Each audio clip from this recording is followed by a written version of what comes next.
Welcome, friends, to the Beaver Dam and to this damn fine discussion.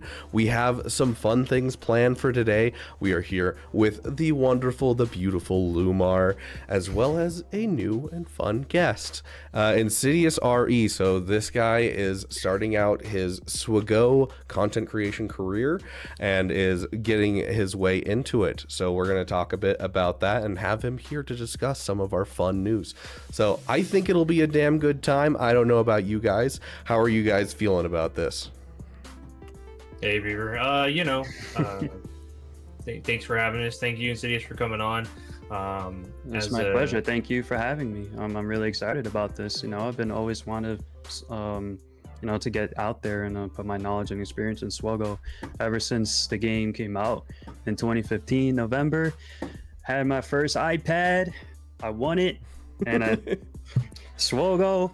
I was like, what is this game? And I was like, definitely hooked. I remember when the Crystal payout was just in squad arena. There was no fleets. I remember back then when the character GP, what the max was like 3K or 4K or something like that, until they changed it all. The GP was so different and weird back then. But I'm just got a guy over here who's just like, back in my day, we walked uphill both ways for our crystals. Yeah, I'm over here like, whoa, this guy's an older player than both of us. I played a long time, honestly. Love that. Tell us a little bit about what you're doing with your channel. Obviously you said SWGOH, so tell us a little about what you're cooking over there. I've recently been cooking Grand Arena for Noobs because I have my Grand Arena for Noobs on my alt account. On the alt account, I haven't used it in 2 to 3 years. I was actually able to revive it. I found the email and the password, so I was like, yes. So I could do something with this. I can make content off of it. So I have been doing that Grand Arena for Noobs. On that alt account, I've been rushing for a Jabba and Executor, because that's not something that I did on my main account. On my main account, my first GL was, believe it or not, Sith Eternal, and it really paid the price for it. I was like, wow, this character is so cool, instant defeat, but then gets freaking trashed on by a Kylo. It gets beaten so easily, and you can't even really put that GL on defense. Grand Arena for Noobs. Yeah, Grand Arena for Noobs, and then Galactic Challenges.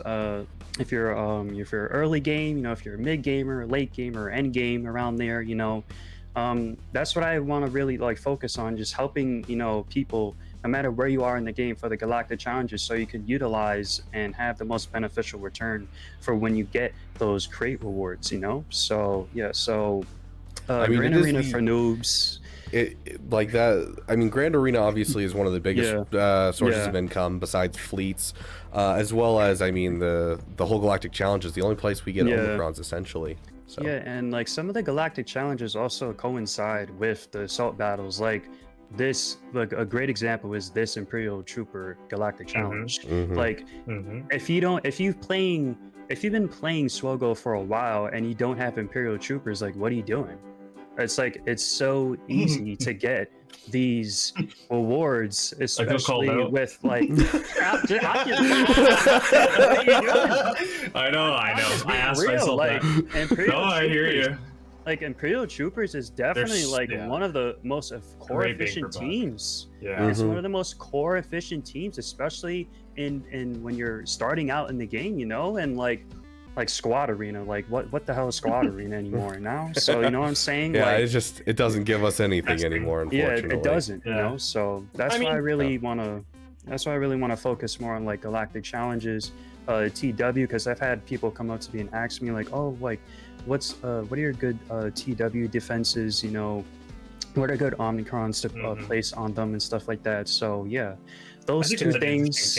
It is. So it's an interesting slice of cake that nobody has not many people has really eaten before. There's a couple people out there like Van Seal or Van Sel, however you say his name, who does a lot of territory wars and stuff, but he doesn't do a ton overall. Like, he'll stream his Grand Arenas, and you could definitely tell he's a Territory War player.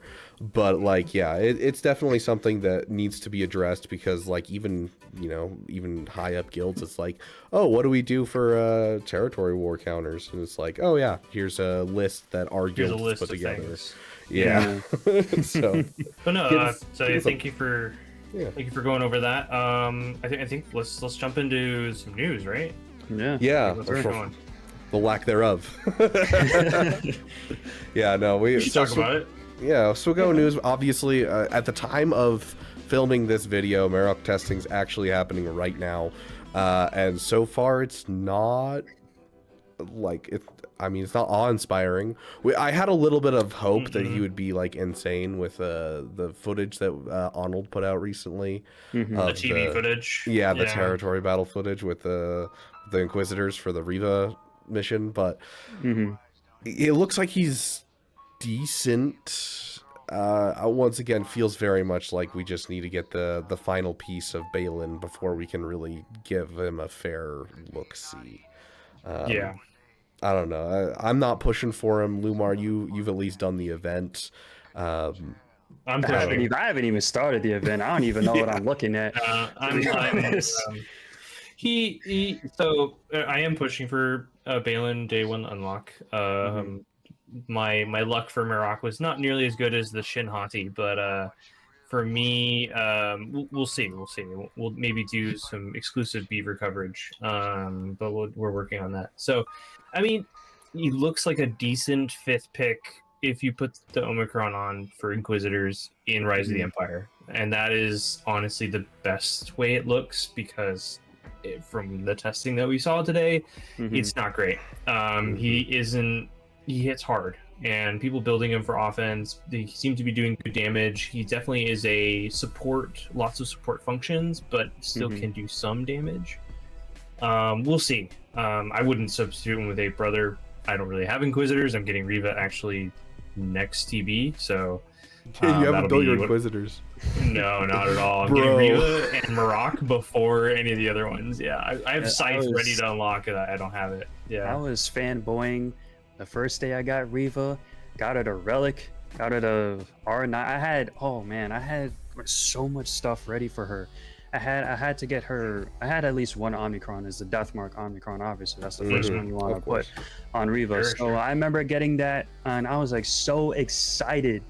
And then it was like when I got Riva, I was like so excited, but then so upset because when I got Riva was the time where after I GAC lock, so I couldn't even use Riva at all. You had to wait the whole week. To wait the whole week. I remember that. I was like, yeah, and then I was like, can't even use his character yet, you know. So I've mentioned this a couple times on the channel. I think it's really interesting to see like the difference between seeing Riva on screen on Kenobi and everyone just hating her, and then in the game you're like, I finally got her.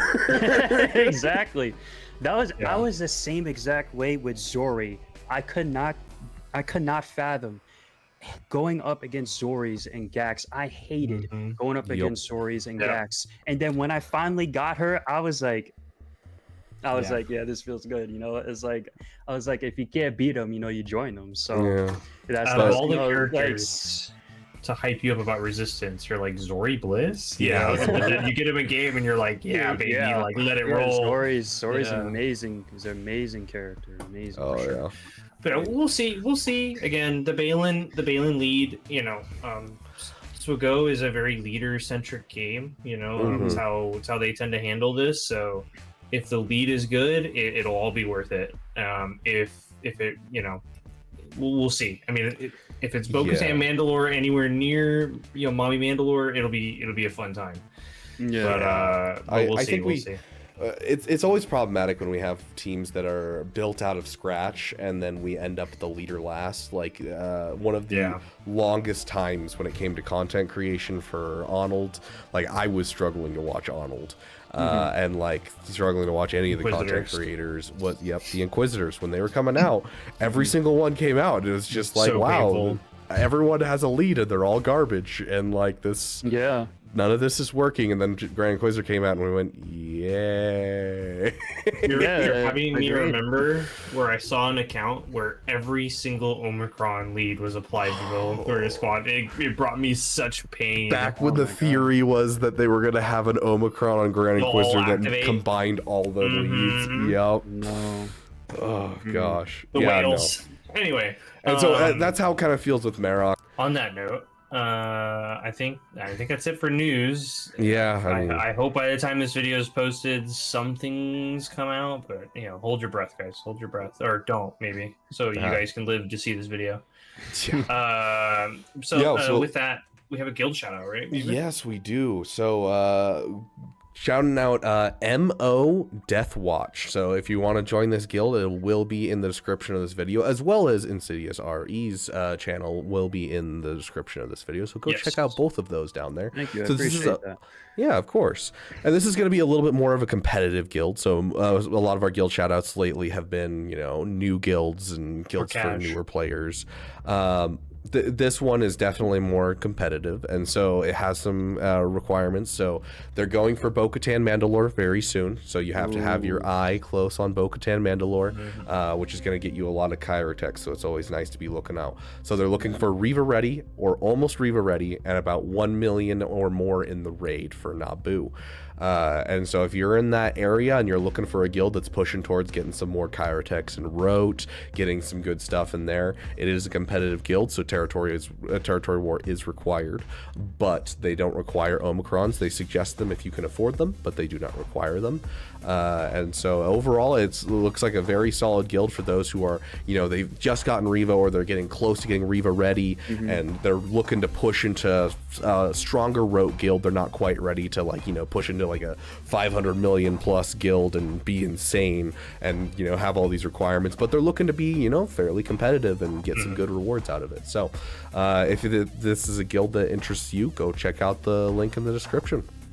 Yeah, sounds like a very promising guild. Yeah, thank you for reaching out to us for the guild shout out. Appreciate that. I hope that goes well. Now let's get to our character highlight of the podcast. Who do we have this week? Insidious. Who do we have? We have the none other only than the amazing Cat, Commander Ahsoka Tano. Best cat.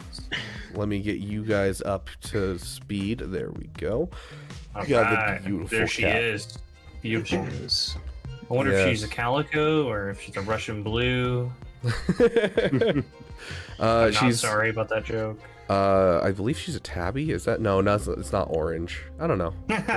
To be fair, tabbies that are female are actually a genetic mutation. Fun fact.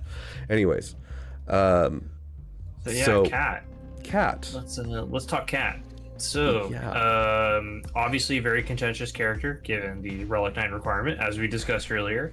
But even more than that, Cat's been such a staple of what Conquest units used to be like without Omicrons. But even more so than that, a game changer, right? For no matter what team you end up putting her in, and we're going to talk about team comps in a minute. She lifts up pretty much any team that she's on. She's got a beautiful variety of tags. And she has a lot of great synergies. So this is a character that, if you don't have her, you want her, and you want her probably pretty bad. And we'll explain how, she's more than just a Kenobi lifter. And for those that have her, and have done the investment, it's man, what a difference it makes. So let's jump into it. Let's start with our usual mods. Beaver, what are you rocking over there for mods? Dude, honestly, I should probably go through and fix my mods. I actually have no idea what I'm rocking. I'm actually worried to show it. Yeah, honestly, rocking crap mods. I literally just threw as much speed on her as I could because that's what was important to me. That's important. Speed health is the sets that you're supposed to do, but you're supposed to mod her for damage. So offense and crit damage for the cross, the triangle, and just kind of have her as fast as you can and as damaging as you can. Her typical home is obviously JMK, and so the health is going to feed into the bonus protection. The speed is going to allow you to insta-kill faster. So, it just makes sense to mod her that way. I haven't really seen any alternate mods. Have you guys seen any alternate mods besides, speed and health? I mean, on my behalf, I have her literally speed and health, and so she has around 100k health. She has my cat around 100k health. She has 367 speed, and I have her modded for some offense secondaries, percent offense secondaries. I like her to be obviously extremely fast. You know, that's how you want cat to be, and I gave her the health, you know, just the more survivability, because because Kat is not only she's amazing, but she does struggle against some teams, you know, like Jabba, for example, and I'm able to kill if I'm going up against a JMK team, especially with like the Plocon or the ETH Kothron, I'm gonna just throw in Jabba, and I'll have my support con on Jabba, and she yeets Chrysanthemum, and then he just comes back, and then I'm able to just kill and focus down Cat right away. Yeah. She can't really do anything, but So that extra beefiness kind of comes in. yeah. So that's why I have my cat modded the way she is. Not obviously really fast, but as the newest cat member on the block, I definitely am trying to balance between those two things. But my issue is, since I don't have Kenobi, she ends up on a different team where the priorities become different, because she can't get to Force Leap very quickly because she's not doing a lot of out of turn attacks. I'm using her with a Ray team, for example, so it's for me, it's just survive as long as possible, just to it's almost like a red herring, where she's like, I'm gonna insta kill at some point. I'm gonna do it, and you're like, oh no, I gotta get Cat out, and then they're like, Cat's not really the problem. It's Ben and Ray, but anyway, again, we'll get into that in a minute. So yeah, mine's almost pure survival with some offense secondary stats, but it's actually interesting to look at SWGOH.gg for the simple reason that the second highest above speed health is just speed, because people are willing to break sets just to get her speed up high enough to the thresholds that they want. For the mechanic of the insta-kill. Yeah. And so it's really interesting to see this character. Typically, it's just speed. In other lineups, specifically Ray, I can see definitely, you know, offense, or, you know, just making her as beefy as possible, especially with her stat sharing, you know, being able to increase the overall health and defense. All her Zetas are extremely important. All her Zetas are extremely important. Into our next question is, do we all think that are all of them worth it? Absolutely, especially the Force Leap. Like, yes, that it's the no-brainer. Like, I think that no insta kills if you don't have these Zeta. So. Bare minimum, if you are going to level it up. I have a little hesitation about one of them. I know the exact one you're thinking. Yeah, if you're going to get this character, you're going to go for, you know, Force Leap and her own path, of course, is Zetas. They're the two. Is last. Yeah, the Shien is last. Yeah. The Force Leap is your insta-kill. You don't want to miss out on that insta-kill. It's super nice. I'm obviously missing out on the insta-kill, but that's because I am stretching myself very wide trying to finish Ahsoka Tano. So, I would love to do the Force Leap. I do not have the Zetas for it. Making sacrifices for the dam. Oh yes, but for Ray, if you're just putting her on a Ray team, this is all you really need is her own path. It's just the stat sharing. It gives, you know, bonus 50% health, defense, offense, crit damage to your Ray team, which is going to be absolutely amazing. But then the Force Leap, obviously the insta-kill, super nice, and that's what allows you to start doing things like taking Padme in with a cat and being able to take out a JMK, stuff like that, where you're going to need to be able to, you know, do some fancy tricks. The Force Leap's the most important. Then Shien, all it does is increase the duration by 2, which is phenomenal. Don't get me wrong, it's really helpful. But it's not like life or death. If you don't have Kenobi, I don't think that one's especially worth it, unless you've team built, like you've built the composition of the team specifically to get to the Force Leap as quick as possible. A good comp team, if you don't have JMK, is Dash, because you know, scoundrels, and you know, Dash, you know, the attacking out of turn on his basic, you know, you give the Shien to Dash, you know, I've seen it done. And, you know, like, I've seen it take out some core teams with a Cat and Dash with the scoundrels. Before I had JMK, I actually got Cat before JMK. So before I had JMK, I had cat with Padme, and that was obviously it was a good team because Cat's Galactic Republic, she's sharing those stats with Padme and everybody else on her team. But yeah, I remember doing Cat with Padme. I was able to kill some like higher stuff, and luckily yeah. I feel like with the Lightspeed bundles, a lot of people have a lot, luckily now, because, you get a cat and you end up, you can throw it with Rey. You could throw it with your Padme. Dash Rendar, with your, you got your gas bundle, and so maybe you relicked your Padme. You have a Padme team right there. And so, like, I feel like a lot of people have a home for her nowadays, even when they don't have JMK. And speaking of, I want to talk about this for a second. Is it worth... is it automatic that if you have Cat, do you instantly go for JMK? Because I personally think that just because you have Cat does not mean you should go for JMK. What are your guys' thoughts? I'll let Insidious go first. I'm curious. With the whale account. What the big account says. That's okay. I think it's variable dependent on the situation where you are in the game.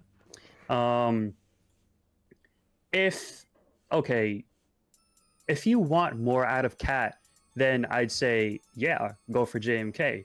But if you don't, if you just, I just unlocked Cat for the first time, I'm trying to find a home for her, I'm trying to put her somewhere, and you don't have JMK, or you're not even close to getting JMK, I would honestly say it doesn't hurt to build Cat up, put her somewhere until you get JMK. And then once you get JMK, you put Cat with her because that's her main home, right? So so I would honestly say it's all dependent on where the player is in the game and what their core focus is on. I think my opinion is pretty close to Insidious here, where it really comes down to, I call it the 3 or 4 linchpins of requirements. And for me, it's Wat Tambor is obviously a huge obstacle for most people, especially in the beginning of the game.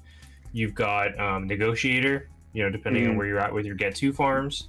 And then you've got technically Yoda, but Yoda's pretty easy. And then, from there, I always call the third thing is Kenobi. You don't really build too much of his team out of the requirements. You can, but his requirements aren't really his best team. He wants Snips. Yeah.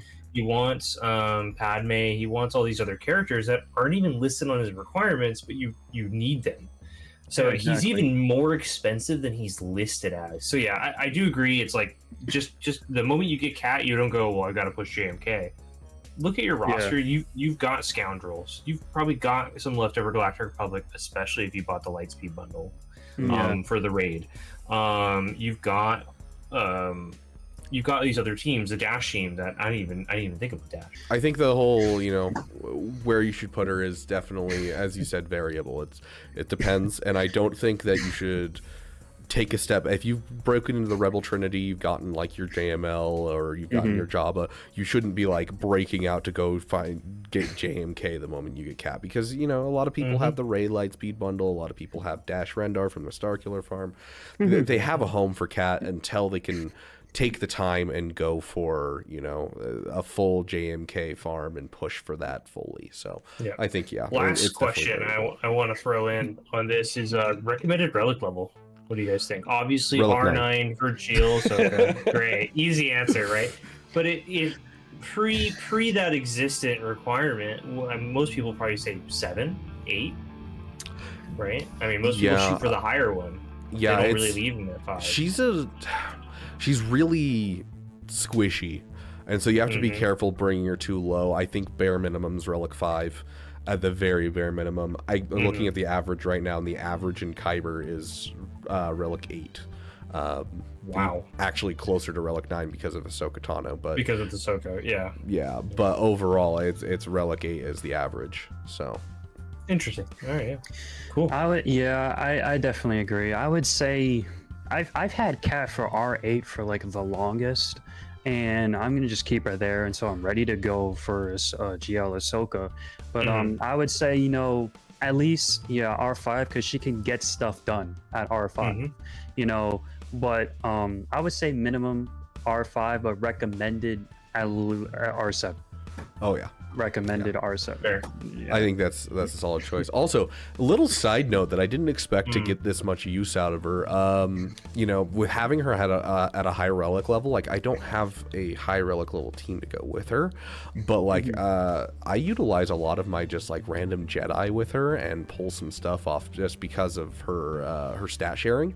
Yeah. You know, if you have a Galactic Republic, a Scoundrel, or an Unaligned Force user ally present, then all of your light side allies gain these bonuses. So I'm actually able to use her in Rote quite well to, you know, just boost up whatever team I happen to have in a combat mission in Rote. So it's an interesting sentence whenever something is, well, as long as there's one of this, I will give it to then everyone, instead of usually in this game it has to be Keller and Beck. It has to all be Galactic Republic Jedi. Chaotic Mundi, it has to be all Galactic Republic Jedi. It can't be anyone else, right? And then they'll only share it with those people. They're very exclusive. Yeah. Cat was one of those, one of those fun exceptions where it's like, yeah, well, you know, do I have someone I can get along with? Sure. Then everybody benefits. Yeah. No matter who you are, or as long as it's light side. Theory So yeah, Crafters, it's an Wet interesting Dream, one. 100%. Yeah, a little bit. But I don't know about you, but I think I'm done talking about cats. I think we should. I think we should talk about fixing your damn roster, guys. Yes. We have some issues we need to point out. And I'll jump in here with the first one. And guys, you go back and check modding your key characters. On the last podcast, you know, I did a little self call out with me messing up my own GAC lock, and I broke some mods on my GLs. And I had to suffer through that first week. Did I end up winning that whole week? Yes. Don't ask me how. I'd like to thank Quadme. But you know, for me, you just go through, look at your characters, look at your list, look at Beaver's defense here, and look at these key characters. You know, we need to think about, hey, it's been a while since I've touched. For example, I haven't looked at my Supreme Leader Chiron team in a while. I should probably go back and make sure that his first order officer faster than Hux. Is he the proper speed in front of him? You know, do I have the best mods in my roster for my best teams? I need to go and reevaluate, right? So take the time. This is a very time intensive game, I understand, and mods are not exactly what people want to be doing. But as somebody who's trying to fix their mods in their roster to try to match where they are in the game, you know, it's important, guys. So go look at your mods, think about it. Go ahead. Yeah. Go check, basically go through all your offense, go through all your defense teams for Grand Arena, whatever you're actively using, and check the key characters from those, because it's something that, like, I've been doing panic farms recently instead of doing full roster reviews, because A, I'm sick, and B, I haven't had a lot of time. And so we've been doing panic farms where we go through and establish one thing to finish before Grand Arena lock-in. And a lot of the times it's just like, hey dude, this character that you just got that's for this team that you're using on defense, you haven't modded him well yet. So go take a look at that, go mod that character. And so you could just remod one character before your lock-in and end up doing great things in your roster. So definitely something to look at. Okay, so we got Insidious's screen up on here. Yeah. Yeah. So tell us your out, defense. Yeah. So yeah, you know, with Grand Arena and the Squish lately, and how things have been so different in the matchmaking and stuff like that, you know, I cannot stress it enough how it just feels so different. And my opponent is, oh, oops, I just said to my ally. That's how you know. My opponent. That's how you know you've been scouting somebody, when you get an ally. This is my opponent. Dang, he has everything. This is what I'm used to, and like this is normally something that I would see late Kyber 2 to early Kyber 1, but like, you know, and when we're talking about key characters and your offense and your defense, let me go to my defense. You know, especially if you're a late game or end game player, you know, you want to have these core teams that actually make sense. What is it? Fixing your damn rosters. But giving yourself a solid defense. Yeah, giving yourself a really solid defense and make your opponent fight for it. You know, make your opponent do something. Because if you're not making your opponent work hard enough, you're not really gonna, prosper and really climb in the ranks in Grand Arena. You're just gonna basically stay there, because if you're just having the same teams, or if you don't really look at your teams, if you're not really changing your teams, your team comps, especially mods, things can end up really bad for really bad for that GAC player that's trying to climb up. And I'll just as Beaver likes to sometimes say, is make my life difficult, right? You're making my life easy. Exactly. So yeah, my kind of, like I said, my roster is more character based. Like I have like all my GLs are R9. I have quite a few R9s. I have it's like looking at the candy drawer right here. That's what I feel. Yeah. like, I'm only missing Lord Vader, Lord Failure. Are you really missing anything? Yeah. You see, this is where I'm at. Still a better farm than Ahsoka, though. Yes. Because I need. That's what I'm talking about. To each their own. I know where I'm at with my roster. Let's go to my fleet. Look, look at that. Out. Oh, it's 5-star echelon. The 6-star Vulture droid. Not done. Oh. Fix your damn roster This is turned not into gone. Insidious fixes his damn roster. I'm gonna admit, like, fleets are like my weaknesses, but when it comes to characters, I can, that's the balance, to each their own. And right now, I'm currently working on Profundity, and I have all the ships at 7 stars for the Profundity, and then I need this is all really that I have left. I just got Adrad to Relic 4 like a day or 2 days ago, and then I have the Omicron on him because, like I said, I'm more GAC-based. I think we're all working on Profundity at the same time, which is really funny, actually. Yeah, that's I'm my side farm. And I think Beaver, Beaver working on a side farm. Yeah. And then we're talking about mods and stuff like that. Like I had saved up mods, and then I got into like 350 already because I saved up. Gosh, so yeah, and you want them as thick as possible, so that you can't get rid of them. Yeah, and I applied the Omnicron on him already, so there's that. I obviously I need to finish the Rogue One team, so that's another team that I can use in GAC, defense or offense. That's another team I can use in Rogue. It's a good DTMV filler, man. It's just yes, it is. Yeah. When Datacrons permit. But dude, that Gideon Cron is dangerous. I'm glad it got nerfed. That's what we didn't talk about. That's right. I knew we were missing something. The Gideon Cron and Eve Cron got nerfed. Yeah, it was really dangerous. And my Gideon Cron, hold on, if I go here, my Gideon Cron was nearly 300% defense and just dang, dude. Yeah.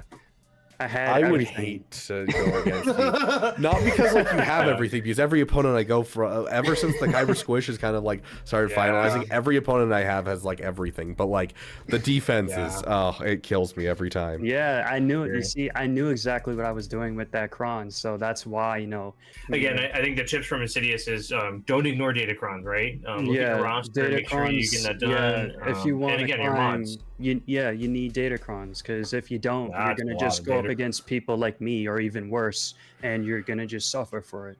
Because Datacrons, unfortunately, they changed the way GAC is, even T-War. So yeah, even like especially since they started doing the whole Datacrons and Conquest has very quickly become one of the most important game modes, if not the most important game mode to power up your roster. Yeah, that's where you easily get Datacrons from. Yeah, I don't spend any money on it, and I get more than enough for my roster usually. Fix your damn roster, guys. Focus on your Conquest. You have a week left. Get some Datacrons into your roster. Fleets. Fleets. Please don't do what I did. Learn from Insidious. Don't do what I did. Don't do what I did. Fleets. I regret it. I honestly regret it.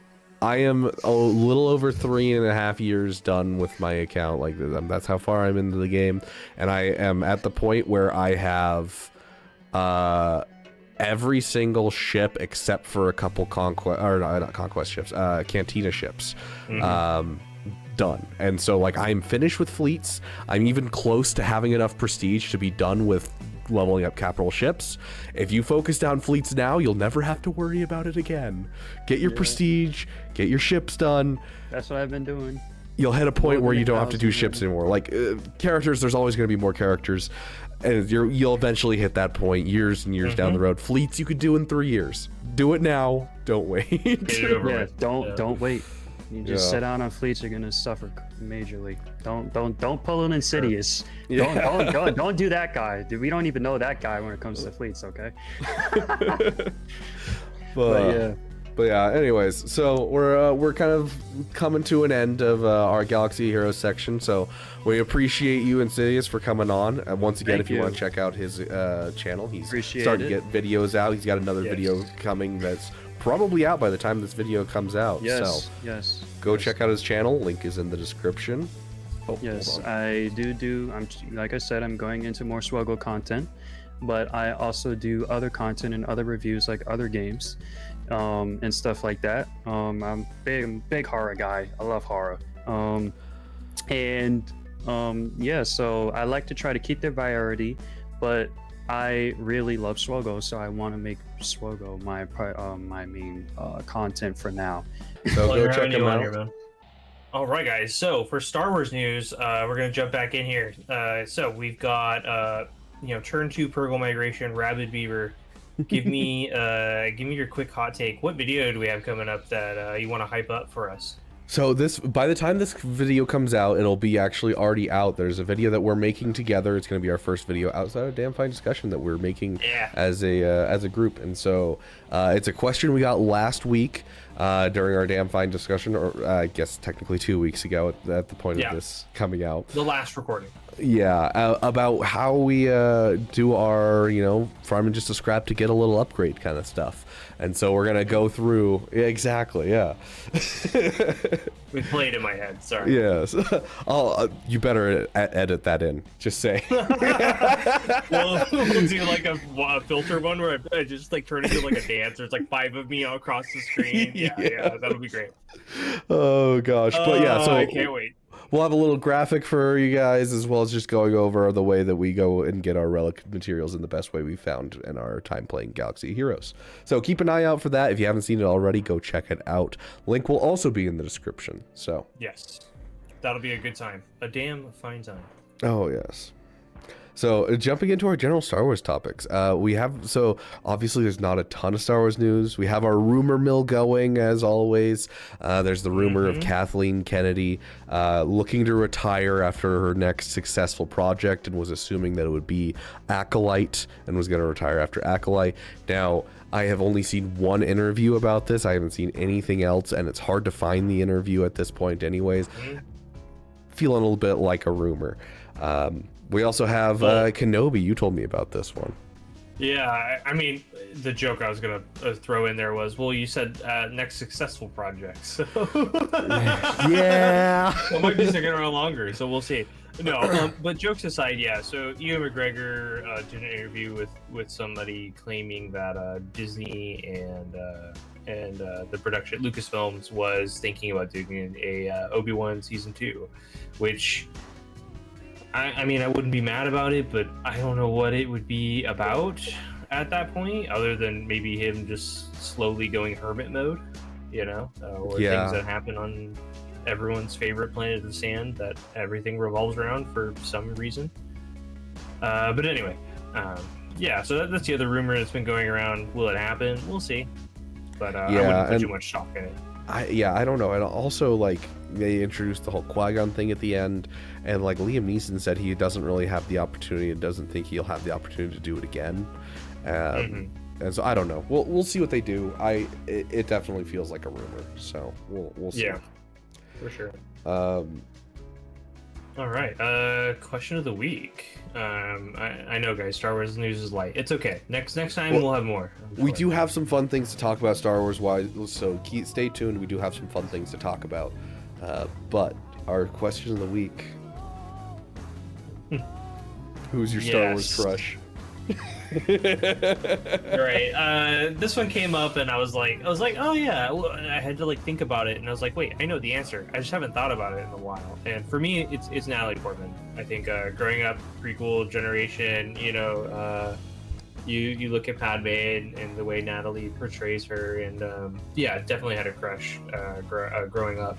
I look back on it now, and it's very like, this is I don't think this movie would pass the oh god, it's killing me now. The litmus test? Is that what it's yeah, called? the litmus test. I think it might pass. I honestly would have to go back and watch it with those parameters and see if it would work. But I think most of the movies you'd be struggling, and it's never a good sign. Never a good sign. But all that to say that I love Natalie Portman's work. Her career has been great, and I think that obviously her showing up in Star Wars for a whole generation of people growing up, it definitely puts a spot in your brain for noticing her down the line, right? So yeah, wonderful actress, love her. Natalie Portman's pretty awesome. What about you? What does the Beaver find crushy? Growing up, I don't remember ever like thinking like, oh my gosh, Natalie Portman's so hot. I never really had that moment, but I did play a lot of the Star Wars video games, and I crushed pretty hard on Bastila growing up. And that one has not aged well at all. I went and started playing KOTOR not too long ago on the channel, and I'm just like, wow, I cannot stand this woman. Yeah, like it's such a... Ooh, some of those lines. Yeah, she's so stuck up. Like take Only all to of the have worst the qualities of Leia in the original trilogy and dial them to 4,000. Yeah. And then give her for some reason like this permanent bond with this villain. I don't understand it, man. But hey, it's cool. But hey, throw in the comment section what one's yours. What is your what is your crush? What was your crush growing up? Maybe your current crush right now. I don't know. Maybe I don't know what came out recently. Acolyte? Yeah, maybe you're into... I've already forgotten some the of main those old characters' Republics. names. Don't ask me. I just watched it 2 weeks ago and I can't remember the names. So honestly, okay, but hot take, I loved the opening scene with the actress that plays Trinity from the Matrix series. She played that was pretty cool. Oh yeah. I was like, where are we going? And then she died. And I was like, no. Yeah. Oh my gosh, spoilers, dude. No, I'm kidding. Oh, you didn't hear me say that. Yeah, spoilers. Oops. Watching a Star Wars news show. Okay, so this is actually really interesting with all the content coming out with Galaxy of Heroes. Yes. I'm really excited to talk about this. We talked about it briefly last time and said we were going to talk about it this time. Yes. You watched the Ahsoka show recently for the first time. Yes. It's been a little bit less than a month, 3 weeks or so, 4 weeks or so. Yeah. So, initial thoughts. So to summarize, I really enjoyed the premise, I really enjoyed the execution, I really enjoyed the conclusion. Now, I had things I liked, I had things I didn't like along the way.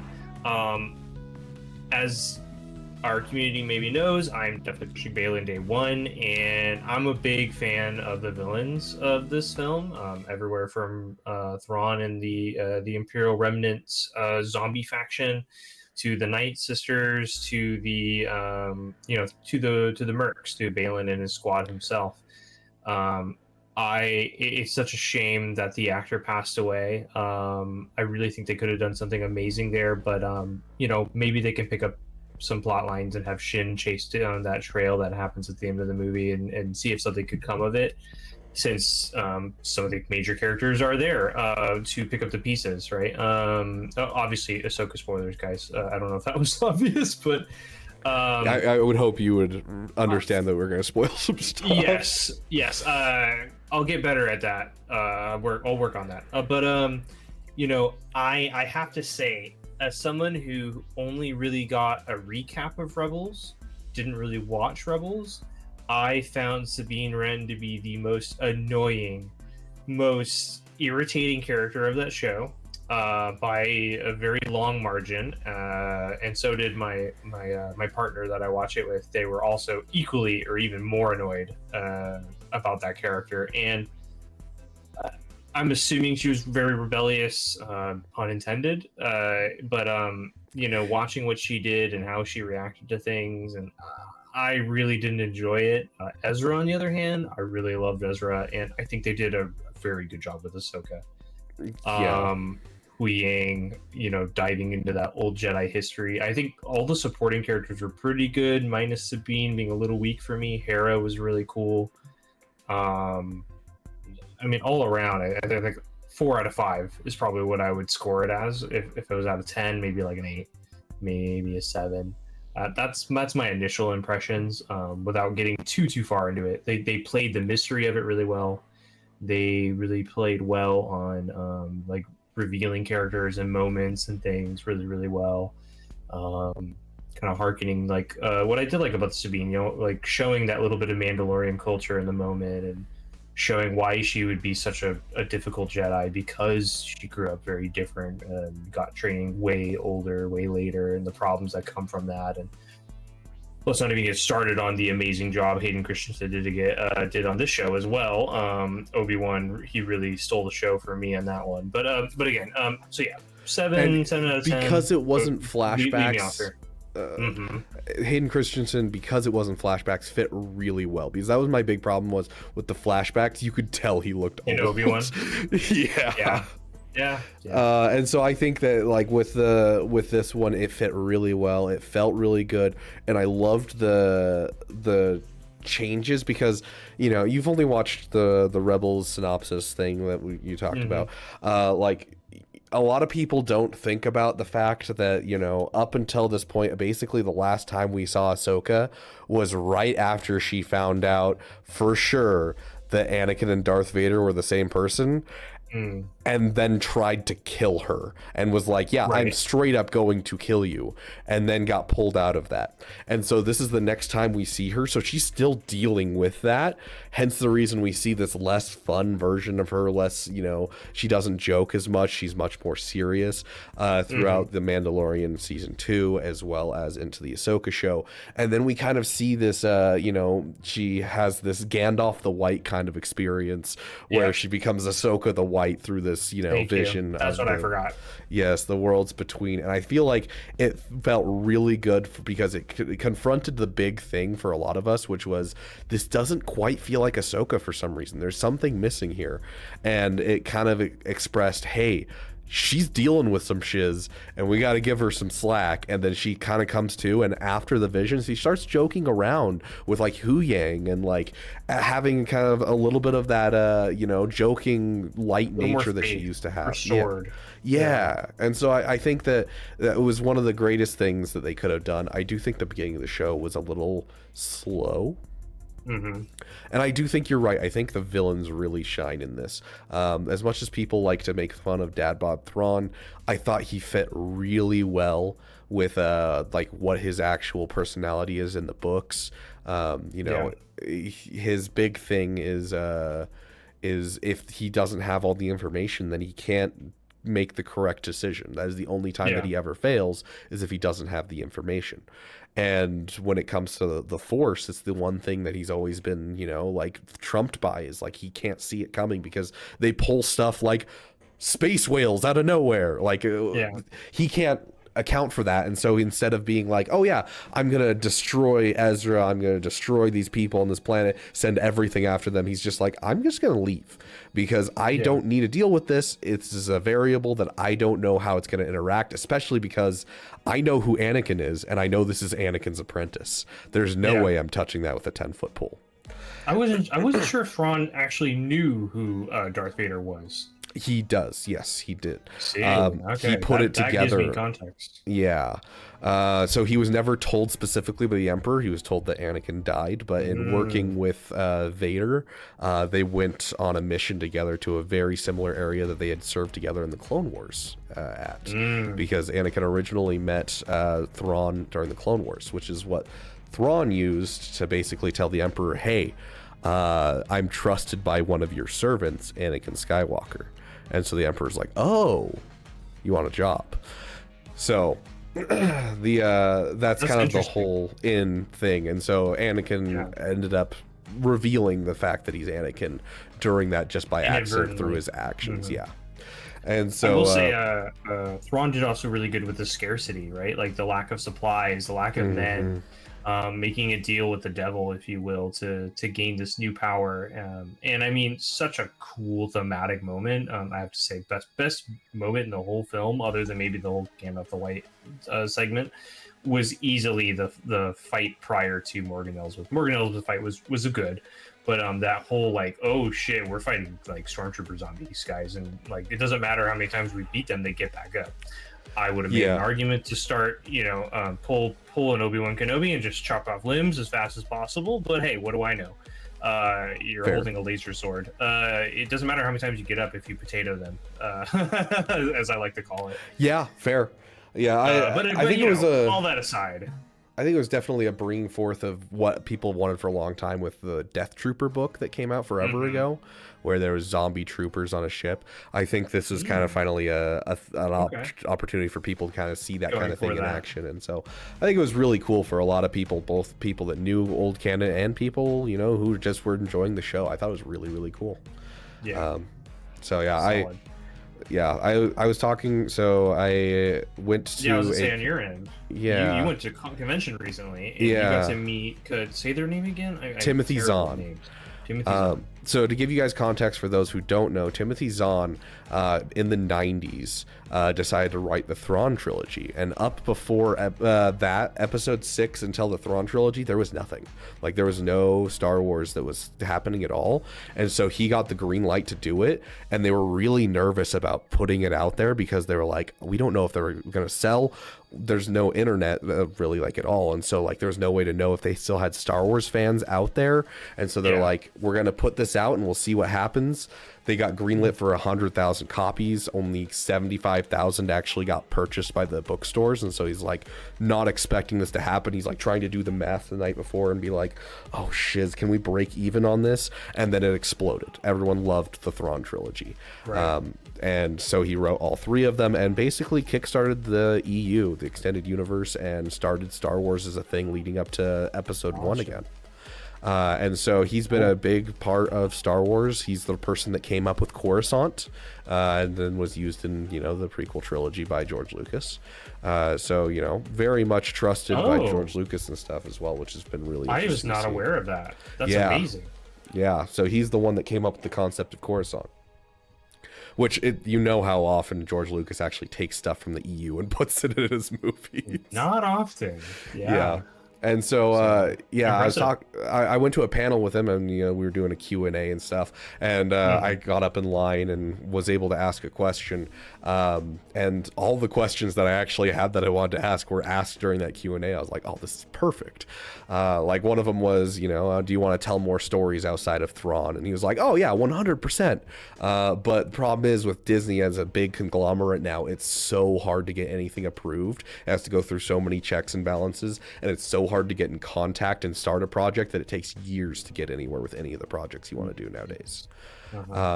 And so he does have other stories he wants to tell, which is interesting. But when it comes to the Ahsoka show, they mentioned in the news, it's been in the rumor mill and everything. Dave Filoni said in an interview that he was planning on bringing on Timothy Zahn as a consult for the Ahsoka show going forward, and for the other projects going forward to help out with Thrawn and the storyline of Heir to the Empire and all of his he would books. write it. Yeah, because they've been setting up for this. Spoilers for about 2 minutes. Skip forward 2 minutes if you want to not get spoiled this, but they've been setting it up quite a bit.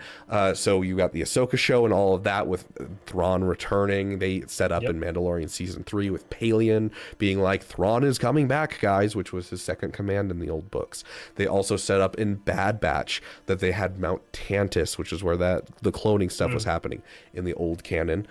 Thrawn used the cloning technology in Mount Tantus, the Emperor's storehouse, to be able to make a clone army and then go and fight the New Republic. And now we also have a character, Omega, who's an adult who joins the rebellion in the end of Bad Batch, to show, hey, here's the good guys where Mount Tantus is, to kind of wrap everything up. So they've kind of set up a lot of what Heir to the Empire, the original trilogy, was trying to do, and so it'd be a good idea to bring him in. We asked him about it. He said at this moment they have not reached out to him. He's been expecting a call from them, and they have not reached out. So he would love to do it. He would love to be a part, but they have not reached out. So we'll see. I'm kind of curious what they're going to do with it. So it's a very interesting direction. Yeah, I hope we can make something out of it, and I hope he gets his piece. You know, as the progenitor of it, if you will. Yeah, I mean, they brought him in for, you know, the Thrawn trilogy, the new one, as well as they let him do a prequel trilogy as well, where Thrawn grows up among his own people, and they're some of my favorite books in the Star Wars, you know, EU. It's great. I love it. Interesting. But like, luckily Dave Filoni's fairly good at, you know, respecting old Star Wars content. Yeah. So I just hope that they do bring Timothy Zahn. Last thing before we hit the 2 minutes, is I hope somebody can go into more detail about the Arcana planet. I really like this kind of weird mid-step between Dathomir being the modern home of Night Sisters, and then the what was the name of the planet that went to? Peridia. Thank you. Yeah. Come on, Death Trooper Peridia, dude. I know, right? Talking more about the Arcana planet, the one where they found the map, and then everything started caving in when they started when it all fell apart. And yeah, I would love to see, like, if something came out of that show other than continuing the storyline as it was, I think it'd be very interesting for someone to maybe explain more of like magics in the Star Wars universe and less of like the Force, because the Night Sisters are that interesting medium of Force sensitive magic users, and they kind of embellish or embody this this hybrid archetype, or even like Acolyte minorly with the different religion and the different faiths. Yeah, they kind of walk the line of like the old extended universe stuff of like the Sith sorceries and stuff like that, where it's much more complex Force powers, being able to delve into people's minds and things like that. Yeah, so trickery. Yeah, illusion. I definitely think it's something that a lot of people would be very interested to like see more of. Oh yeah, and not just showing up with just different colored powers in the Tales of the Empire series with the Morgan Elsbeth stuff. It's like, yes, people with different colored powers. We're not going to give you any information on these people. We're just going to have them show up in Morgan Elsbeth's story, and they'll have different the powers. other clan of women. Yeah, the other coven. Yeah, the Mountain Clan or whatever they were called. Yeah.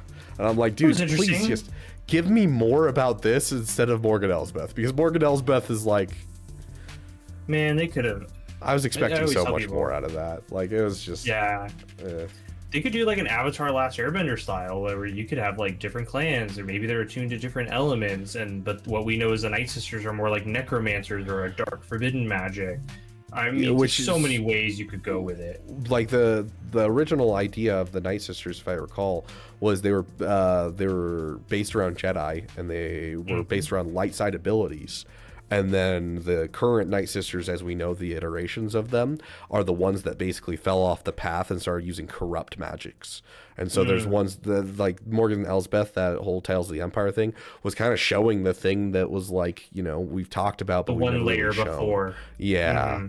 And so what like, would have looked like maybe hundreds of years ago. Yeah. For example. And then we're seeing here on Peridia this other faction that's very similar to the current iteration that we're, you know, seeing. Yeah. So curious the connections. How did that happen? So exactly. Night Sisters has a lot. So yeah, I think it has bigger implications of and I think this more delves into like the role of religion in the Star Wars universe versus like the Force and the Sith, and the ideologies behind them are treated like religion, I think, in some ways, versus they're not all the same. Versus like the witches, they tend to fall under like their own faith, their own interpretation, and the different shows have done a good job of like, they're different, but obviously there's all these different people, all their different interests, all their different priorities, and how they all conflict or work together. So it's I hope to see more stuff in the future. But Ahsoka overall 7-8 out of 10. It's like solid, super solid. It wasn't Space Vespas, it wasn't Acolyte. I think I try to give a pretty fair opinion. I actually liked Book of Boba Fett, minus a couple things, but I think that's an unpopular opinion. But hey, oh well. Yeah, I'll keep my hurt feelings to myself. Yeah, we can talk about Book of Boba Fett another time. Another time. Everyone wants Mandalorian season 3, right? Mhm. I still want a Mandalorian video game where you can go and do bounties and go experience his old journey in a cool open world concept. But I won't get into that. Or maybe a post Mandalorian season 2 concept before Mandalorian season 3. Who knows? Yeah. We could talk about that stuff all day. But guys, let us know in the comments what you think about the Ahsoka show. Did you like it? Did you not like it? How are you feeling about the Ahsoka content in game? Do you want more? Do you think something's coming around the corner? Some people have been saying pretty raid. I know me and Beaver are like, I don't think so. But let us know your thoughts on your recent.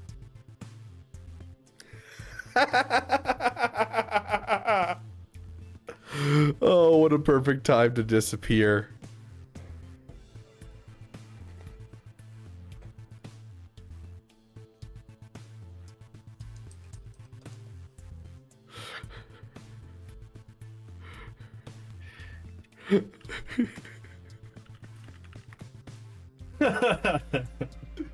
On your recent. I know. I was like sitting here talking to you, and then you're just like, "Huh," and then froze when you're laughing, and I was like, "Okay," and then I was by myself, and I was like, "We're re-recording that." What were we talking about? I think it was just me trying to wrap up with the question, right? Yeah, wrap up with a question. What do you think of the Ahsoka show? Yeah. Okay. Was it like right in the middle of me asking the question?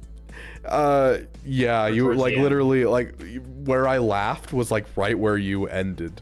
Like you cut out what you were saying. Like let us know what you recent, and then it just cut out. So good, so good. Yeah, so I have no idea like where you'd be. I'd start it over, No bro. worries. Yeah, I just started over. Yeah, I was like, oh, I'm just gonna re-record the whole thing. But yeah, again, Ahsoka show, I think it was a solid 7-8 out of 10. Would recommend. Me and Beaver could probably talk about some other shows that we watched. I know like Book of Boba Fett's actually pretty high up there for me. I know a lot of people didn't like Space Vespas. Beaver looks like he's got an opinion he wants to shout at me, but my hurt feelings aren't with you. It's with Star Wars in general. But hey, yeah. Yeah, guys, let us know in the comments. What do you think about the Ahsoka show? What do you think about the Ahsoka content coming out in SWGOH? I know some people are like, pretty raid around the corner, and me and Beaver are like, I don't think so. But hey, do you agree? Do you disagree? What form of Star Wars content are you guys looking at? Let us know. Let us know. But with that, I think that's all the Star Wars we have for you. Yeah. So. Thank you guys so much for being here. Unfortunately, we didn't get any members' questions in time for the recording of this video. We're going to try and be better about that with our members and Twitch subscribers. So sorry about not getting that out sooner, but this was kind of spur of the moment for the recording. Keep your eye on the Discord. You'll see us around. Yes, but thank you guys so much for being members and subscribers for those who asked the questions. And I will see each of you in the next video. Bye, guys.